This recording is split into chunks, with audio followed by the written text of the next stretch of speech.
Você já sentiu aquela saudade no peito de amigos, do coração, da sua família, nos momentos mais difíceis da sua jornada?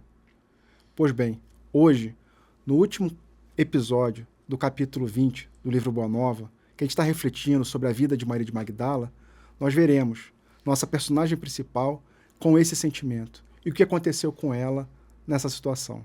Fique conosco após a vinheta.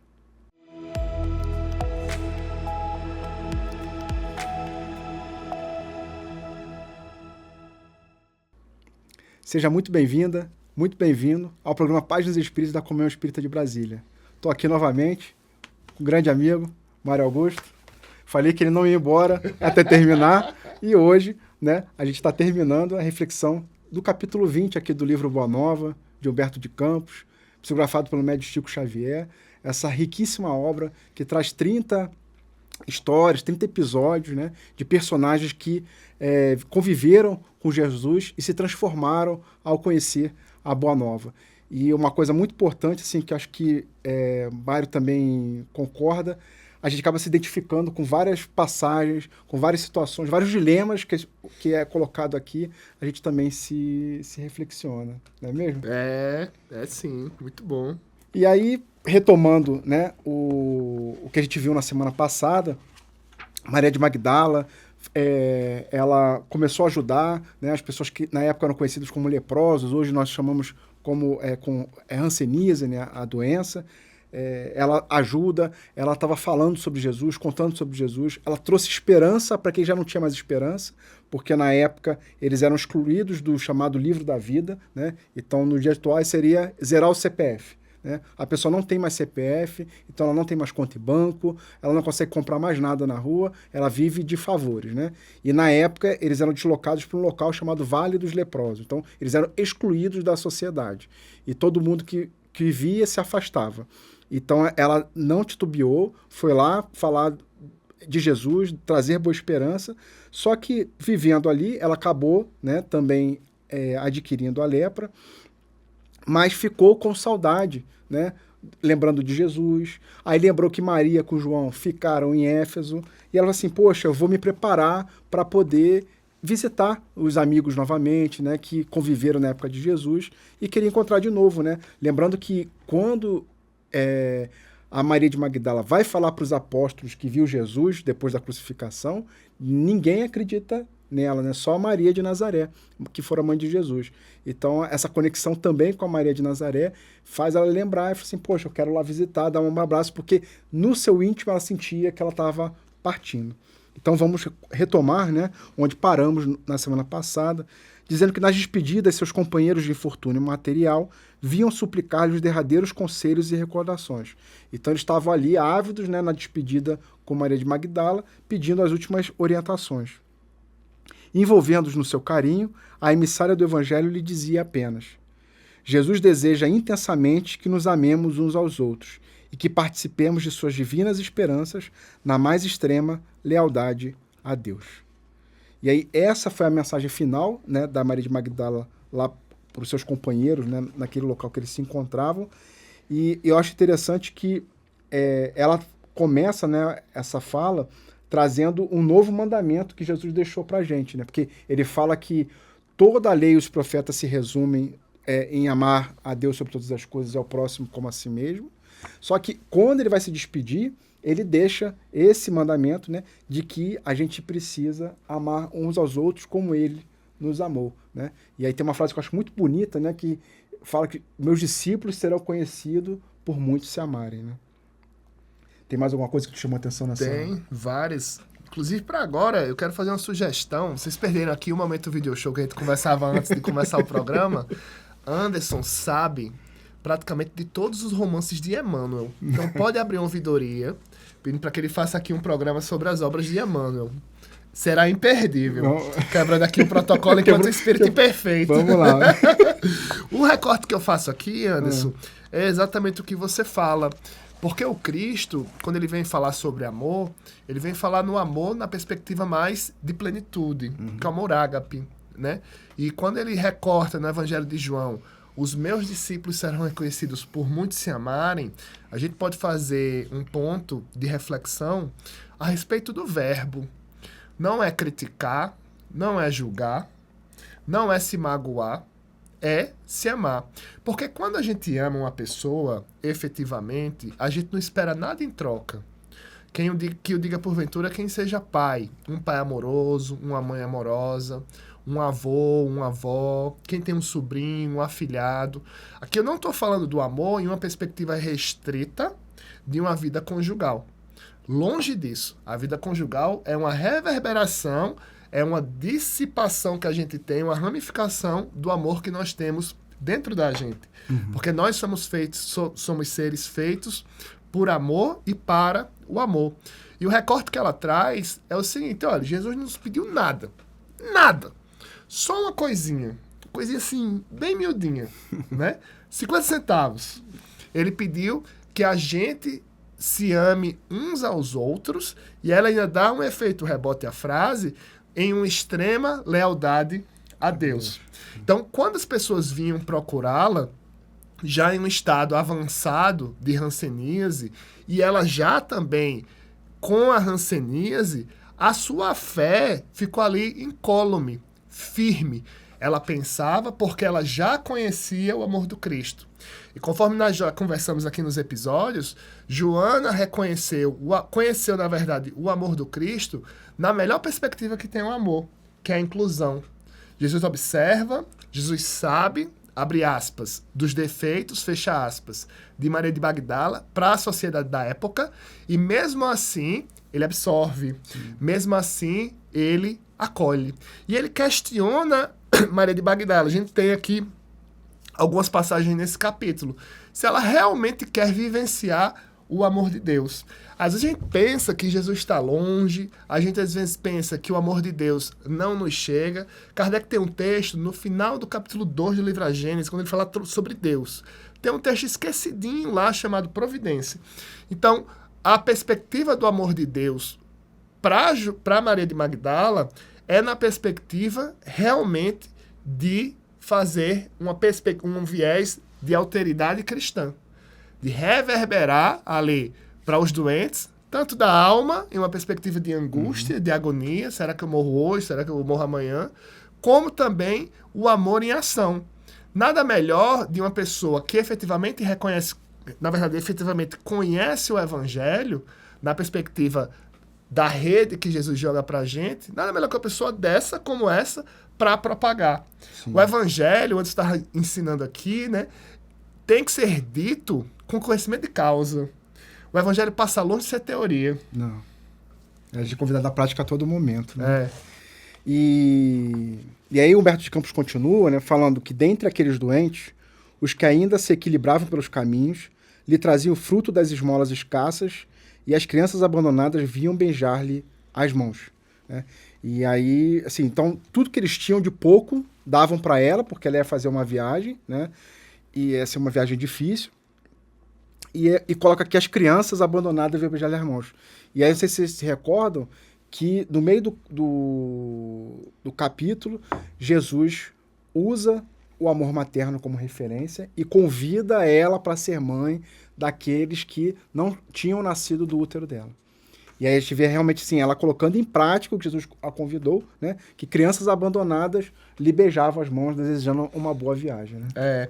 E a questão da metáfora do amor de mãe, se você tiver essa edição, é na página 131, que Jesus fala para ela, pergunta, qual das mães será maior aos olhos de Deus?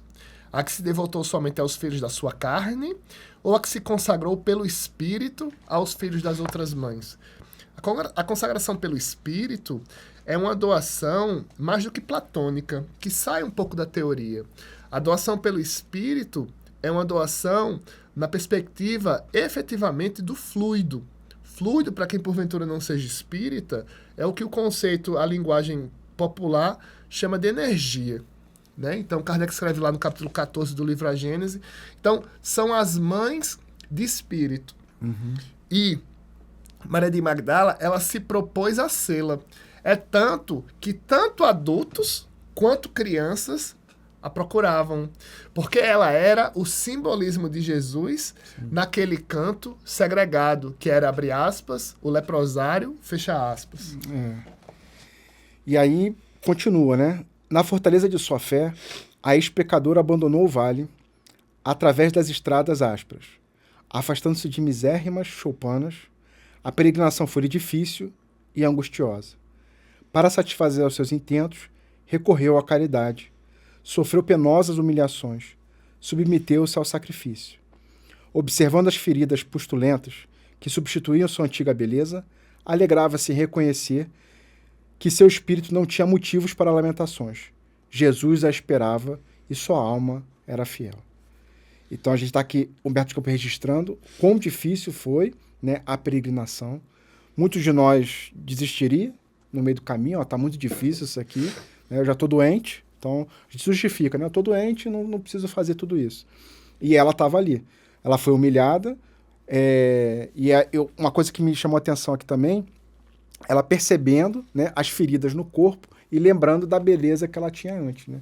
E isso é um grande dilema que a gente tem, né? Muitas pessoas carregam isso dentro de si, e a gente fica uma reflexão da aproximação da velhice. Então, tem pessoas que ficam lutando contra o corpo envelhecendo e querem manter a juventude. E você vê que ela, não foi nem a questão da juventude, foi a questão da doença, né? O corpo já não era mais o mesmo e ela percebia. E aí, quando ela começou a pensar, né, de ficar triste, ela, não tem lamentação, né? Eu vou ali porque Jesus me espera, né? E eu estou ali me mantendo fiel. E a frase do Cristo, quando Cristo meio que se despede de Maria de Magdala, ele chama ela num cantinho assim e fala, acho que tocando o ombro assim, nada temas, somente creia. É preciso crer somente. É preciso crer somente.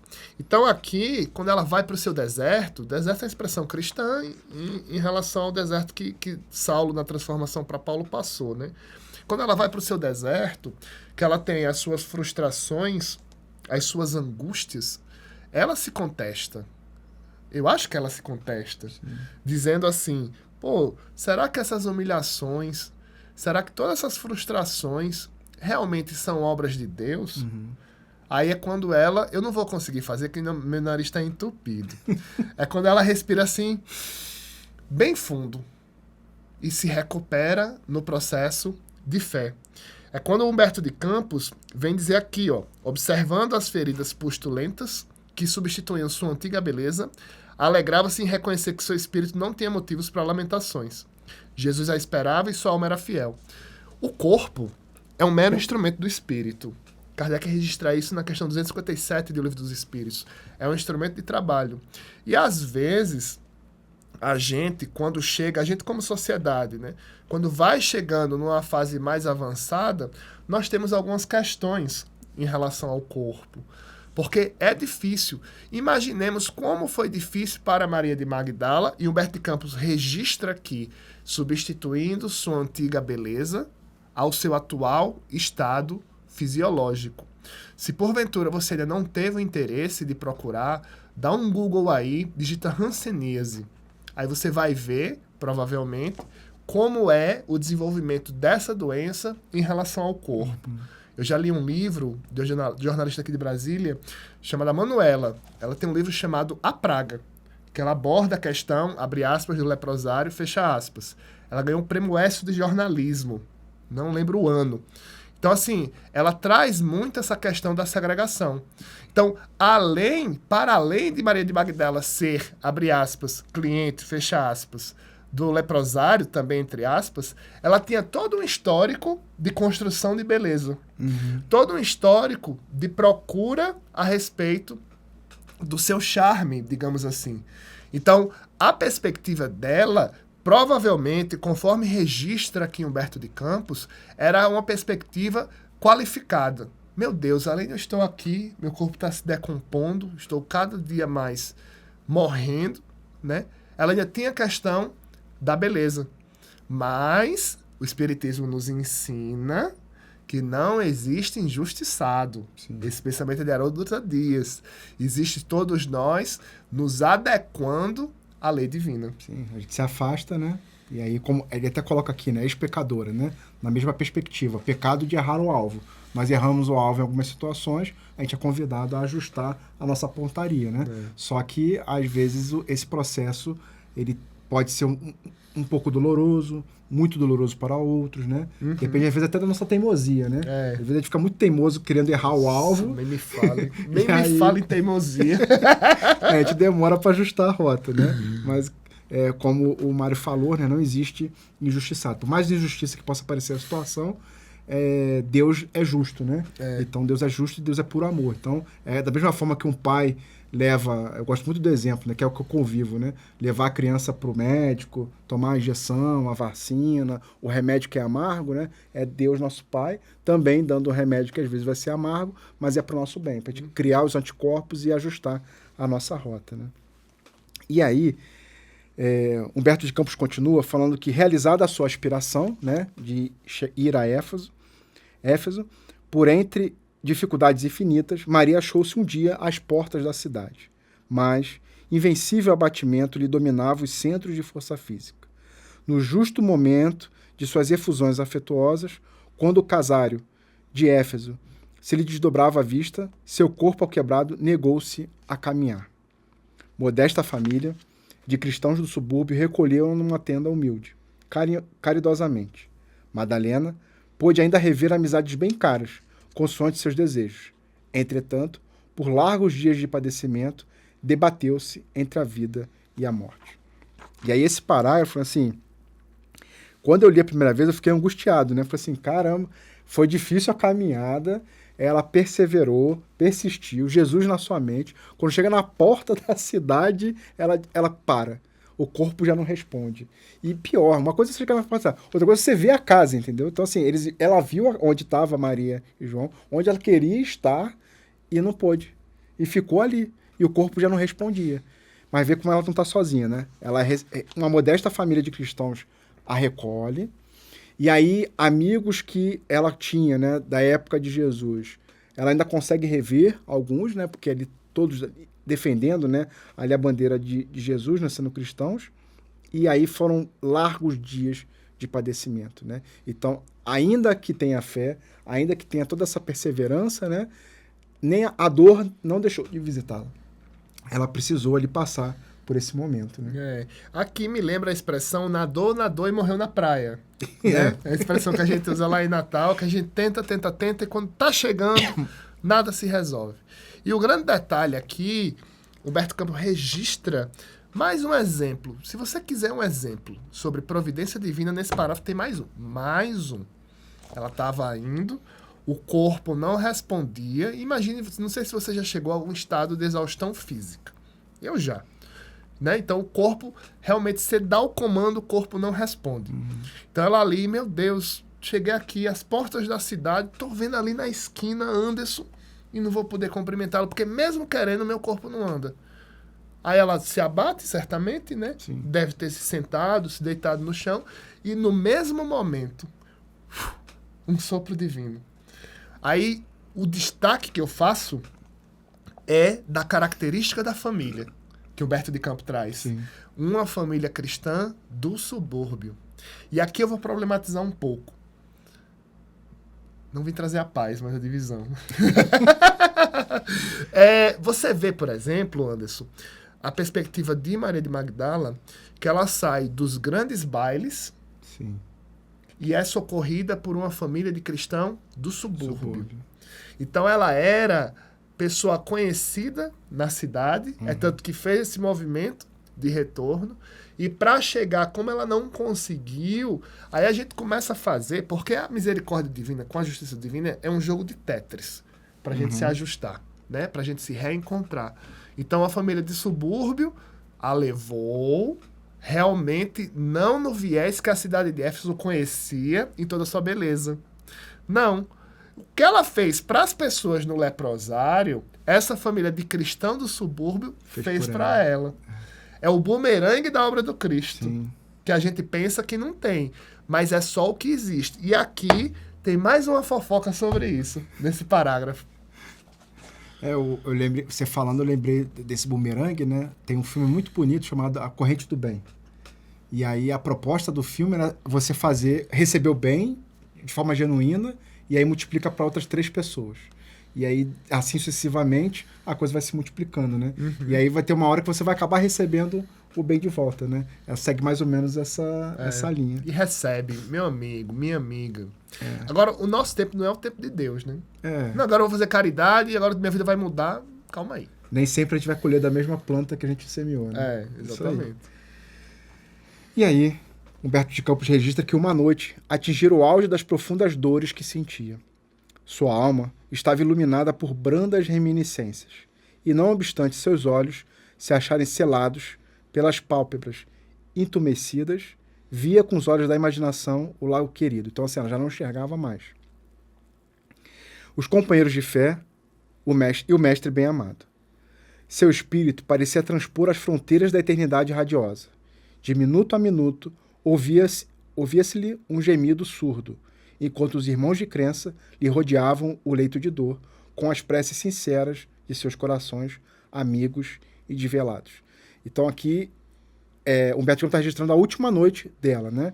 Então ela já não estava com o olho aberto, o olho estava fechado. Coloca aqui que é gemido surdo, né? Então aquela respiração mais ofegante, né? Querendo gritar, mas não tendo nem força para gritar. Então, os amigos que estavam ali percebendo, né? Falaram assim, olha, ela está partindo. Então eles voltaram ao redor e começaram a fazer oração. E aí me vem aqui à mente um alerta que eu já vi em várias mensagens psicografadas de como às vezes a gente não leva em consideração a importância do momento do velório. Porque às vezes a gente está lá, né? Então assim, o corpo já não está imóvel, mas às vezes o espírito ainda está conectado. E aí várias conversas esdrúxulas, sem sentido, ao redor do corpo. E às vezes isso não ajuda a depender do estado espiritual de quem acabou de partir. E aí fala assim, a importância de ter alguém fazendo uma oração, a importância de alguém estar lembrando os bons momentos, né? Tornar aquele ambiente, com certeza é um momento difícil, mas mais ameno, né? E é muito interessante que eu lembro, tem 2 anos, né? Meu pai desencarnou, e eu estava no velório, aí entrou uma senhora assim do nada, e falou assim, eu posso fazer um Pai Nosso? Aí todo mundo, não pode. Aí juntou todo mundo fazendo um Pai Nosso, né? Foi algo assim tão aleatório, que não é aleatório, né? Mas assim, caramba, assim, mudou totalmente a perspectiva, né? E aí, aqui está muito bem registrado, e me veio isso agora realmente, assim, a importância da gente, nesse momento da partida, né? Que é uma partida provisória, né? Que os laços de amor eles são para sempre, da gente se manter em oração, em pensamentos positivos, ainda que a dor esteja nos visitando, né? E o recorte que eu faço aqui é que o principal patrimônio do espírito é a memória. Né? A gente se engana às vezes, né, com os acessórios do corpo, mas o principal patrimônio do espírito somos o que nós fazemos. Né? E ele fala aqui, ela estava aqui num estado realmente mais para lá do que para cá. Né? Então, sua alma estava iluminada por brandas reminiscências. E não obstante seus olhos já estavam quase fechando, ela via com os olhos da imaginação. Aí Humberto de Campos, ele começa a adjetivar as lembranças. O lago querido, os companheiros de fé e quem? Jesus. Então ela se socorria, mesmo percebendo a exaustão do corpo, era a sua memória. Porque um dos principais atributos do espírito, na verdade, para mim, é o principal, é a capacidade de pensar. Então ela fez um registro histórico de quem tinha sido naquela reencarnação. Então veio um momento de socialização em termos de lazer, que era o Lago Querido, os companheiros de fé que compartilhavam com ela o pão da vida, que é Jesus, e o próprio Cristo. E o corpo ele vai se exaurindo. De minuto a minuto ouvia-se um gemido surdo. Talvez para os tempos de hoje, nesse parágrafo, ela estava entrando em um processo de cuidado paliativo. Sim. Que é quando a medicina aí vai deixando realmente o corpo, na verdade o espírito, e se desconectando do corpo. E mesmo ela lá com o corpo moribundo, os irmãos de crença, os cristãos, sim, lhe rodeavam, emanando fluidos, emanando boas energias, Ou, conforme registrou aqui o amigo Anderson, orando. Bem, em dado instante, observou-se que o seu peito não mais arfava. Então ela começou a sentir um alívio no peito, né? A dor que ela estava sentindo foi aliviando. Maria, no entanto, experimentava a consoladora sensação de alívio.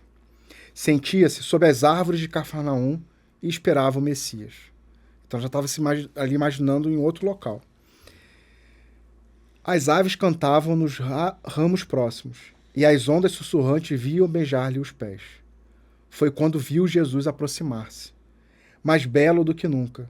Seu olhar tinha um reflexo do céu, e o semblante trazia um júbilo indefinível. O mestre estendeu-lhe as mãos. Ele se prosternou, exclamando como antigamente: Senhor. E aí a gente consegue projetar, né, assim, imagina essa situação do sofrimento, né? Ela falou antes, nesse episódio mesmo, né? Ela continuou, não tinha lamentação, porque Jesus a esperava, sua alma era fiel. Então ela foi ali permanecendo, né? Eu acredito nisso, acredito. E aí ela se vê livre da dor no peito, e aí ela vê a imagem que ela estava colocando na imaginação antes, né? Do lago, dos companheiros, do Mestre Jesus. Ela vê a natureza e aí vê Jesus se aproximando, né? E aí e lembrando que as últimas imagens que ela tinha de Jesus, né? Teve a Jesus da crucificação, há o relato que Jesus apareceu novamente para a comunidade, mas trazia as chagas, né, para fazer a relação de que ele não era o mesmo corpo, né? Era ali o corpo já com as chagas. Que estava morto. Que estava morto, né? Porque muito se questionou se realmente, né? Ou até hoje se questiona. Às vezes você vê uns programas fazendo diversas questões sobre isso.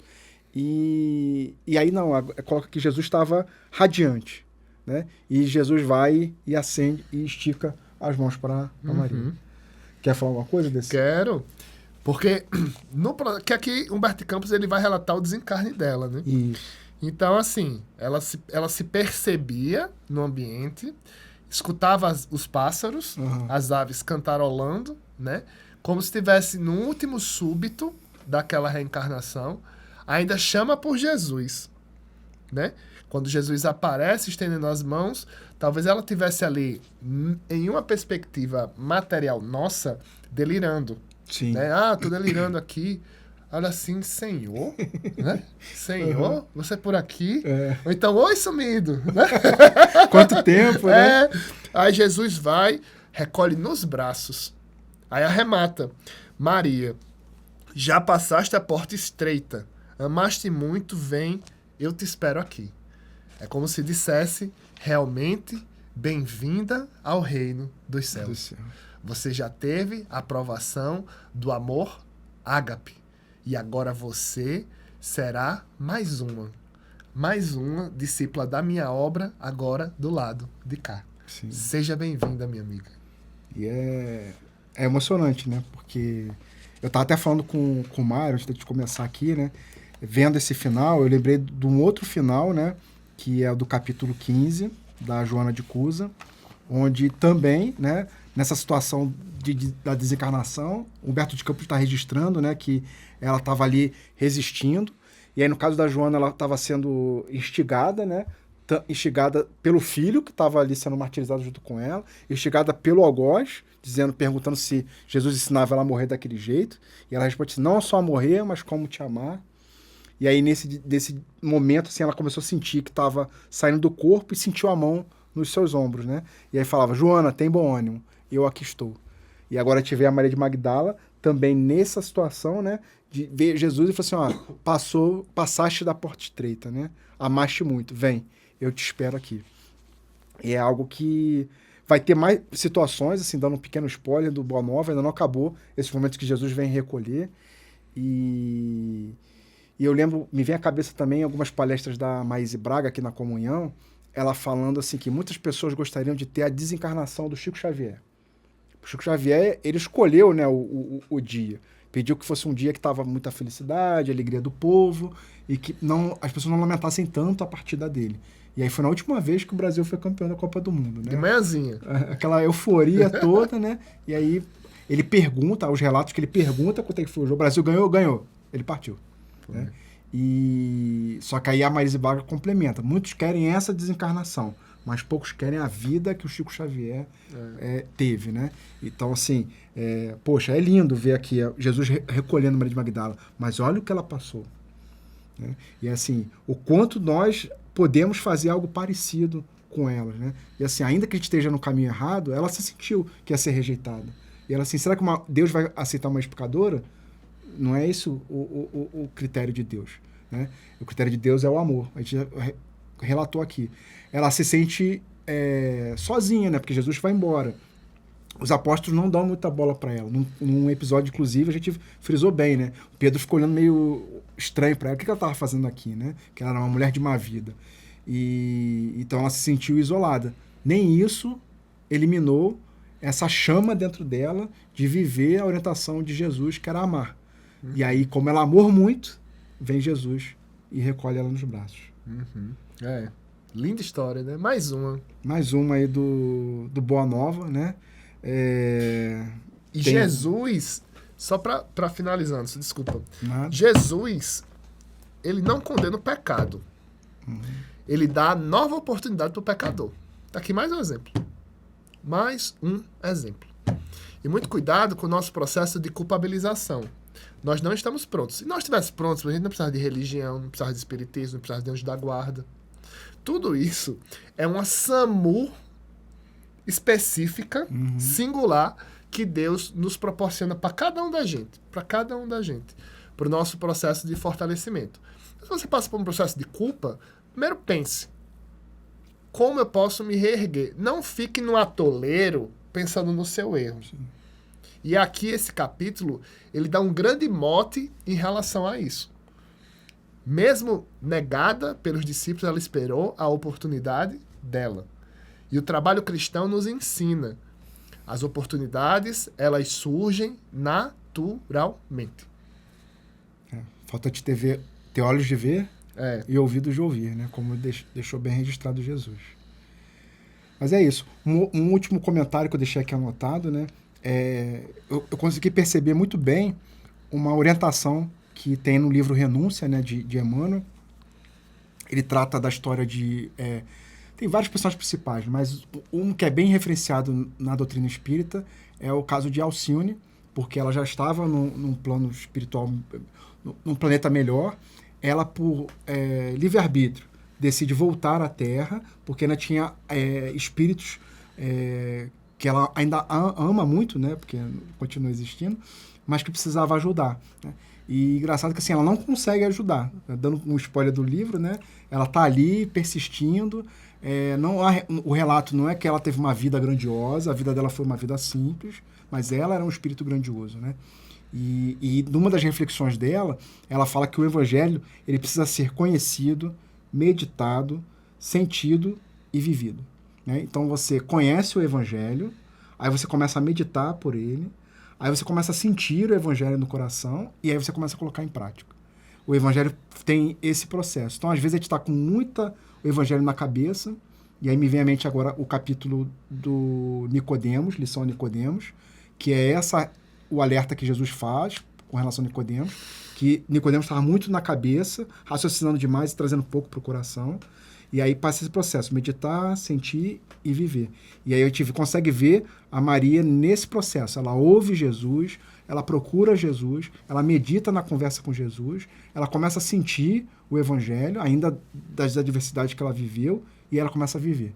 E aí ela vive na plenitude, se dedicando a quem não tinha mais esperança, dando esperança e renovando, né? E aí a gente agora termina aqui o capítulo com esse sentimento assim para renovar também as nossas energias, porque, embora isso tenha acontecido há mais de 2000 anos, né, as histórias que estão aqui, isso reverbera para os nossos dias atuais. Eu comecei o episódio falando que a gente se identifica em vários episódios, a gente realmente precisa se identificar, né? A série The Chosen também usa isso muito bem, a gente se identifica ali, algum comentário, alguma piada, assim, poxa, eu também pensaria assim, eu também estou me sentindo assim.